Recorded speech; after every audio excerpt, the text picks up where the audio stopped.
आज हम बात करेंगे प्रेजेंट परफेक्ट कॉन्टिन्यूअस टेंस की। लिखते हैं पहले PRESENT। प्रेजेंट मीन्स होता है वर्तमान और परफेक्ट मीन्स होता है पूर्ण और कॉन्टिन्यूअस मीन्स होता है निरंतर।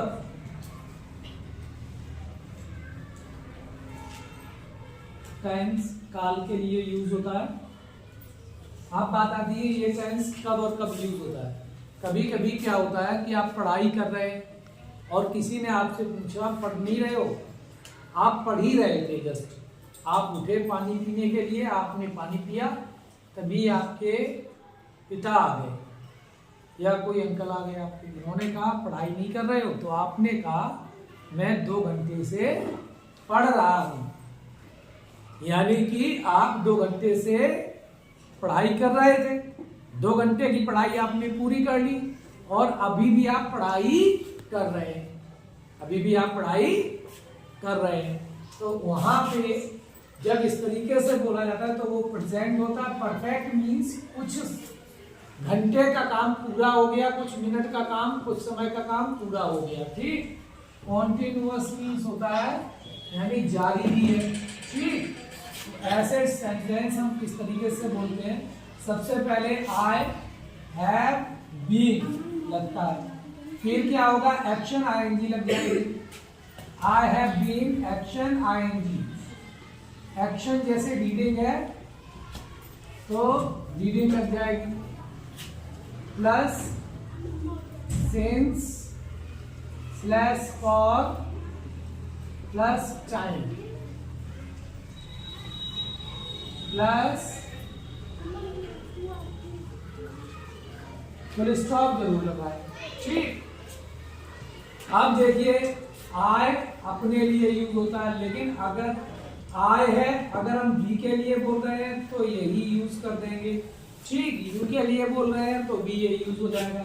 बात कर रहे हैं ही सी या सिंगुलर नाउन है तो वहां पे हैव की जगह क्या लगेगा, हैज बीन। बाकी का वैसे ही रहेगा, यानी कि एक्शन भी लगेगी, एक्शन उसमें आईएनजी लग जाएगी, ठीक। जैसे रीड है तो रीडिंग हो जाएगा, प्लस सिंस या फॉर का यूज होगा। अब बात ये आएगी कि कहाँ सिंस यूज होता है, कहाँ फॉर यूज होता है, ये आपको जानना पड़ेगा।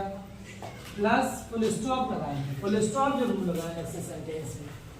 अब देख लेते हैं, पहले यहाँ पे हम कुछ एक्शन लिख देंगे, यहाँ पहले ये देख लेते हैं कहाँ सिंस का प्रयोग होगा।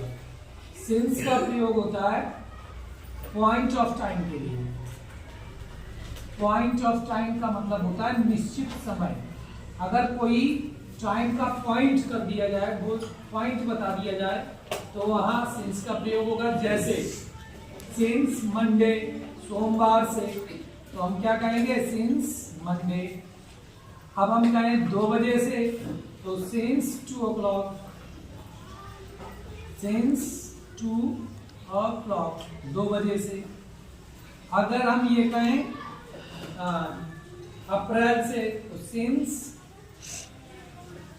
अप्रैल ये बोल देंगे। बात आती है फॉर का प्रयोग कहाँ होगा, फॉर का प्रयोग होता है ड्यूरेशन ऑफ टाइम के लिए। ड्यूरेशन मीन्स होता है अवधि, ड्यूरेशन ऑफ टाइम यानी समय की अवधि को। जैसे घड़ी में हमने देखा हो समय 10 मिनट भी हो सकता है, आप ये कह सकते हैं मैं 10 मिनट से पढ़ रहा हूँ। आप ये कह सकते हैं कि मैं 3 घंटे से पढ़ रहा हूँ। आप ये कह सकते हैं मैं 2 दिन से पढ़ाई पे ध्यान दे रहा हूँ या पढ़ाई कर रहा हूँ रेगुलर। तो ड्यूरेशन ऑफ टाइम घंटे में भी हो सकती है, जैसे फॉर 10 मिनट्स, मिनट्स में हो सकती है, फॉर 10 मिनट्स लिख देते हैं, फॉर 10 मिनट्स। अब ड्यूरेशन घंटे में भी हो सकती है, फॉर 2 आवर्स 2 घंटे से। चलिए अब कुछ एक्शन देख लेते हैं। एक्शन हम बहुत आसान से एक्शन देंगे और फिर नंबर 1 एक्शन है रीडिंग। अगर आप ये कहें कि मैं 2 घंटे से पढ़ाई कर रहा हूं तो कैसे बोलेंगे? I have been reading. Read action है, इसमें आईएनजी लग जाएगी। I have been reading action ING ना लिखे हमने, I have been reading for 2 hours, 2 घंटे से, तो यहाँ फॉर 2 आवर्स हो जाएगा। सिंस और फॉर किसका प्रयोग होगा? 2 घंटे से, तो फॉर का प्रयोग होगा। ठीक, तो आई हैव बीन रीडिंग। अब अगर खेलने की बात हो, I have been playing for 2 hours, मैं 2 घंटे से खेल रहा हूं। ठीक, नेक्स्ट है I have been writing for 2 hours, मैं 2 घंटे से लिख रहा हूं। अगर आप कोई नोट्स बना रहे थे, लिख रहे थे, तो आपने कहा, अगर ही के लिए यूज करेंगे, ही हैज बीन रीडिंग। ठीक, 2 बजे से पढ़ रहा है, तो since 2 o'clock, he has been reading since 2 o'clock। ठीक, वे मंडे से रेगुलर मैदान में खेल रहे हैं, तो they have been playing in the playground since Monday. Point of time के लिए सिंस का प्रयोग होता है और ड्यूरेशन ऑफ टाइम के लिए फॉर का प्रयोग होता है। इस तरीके से और हम 1-2 एक्शन लिख लेते हैं, जैसे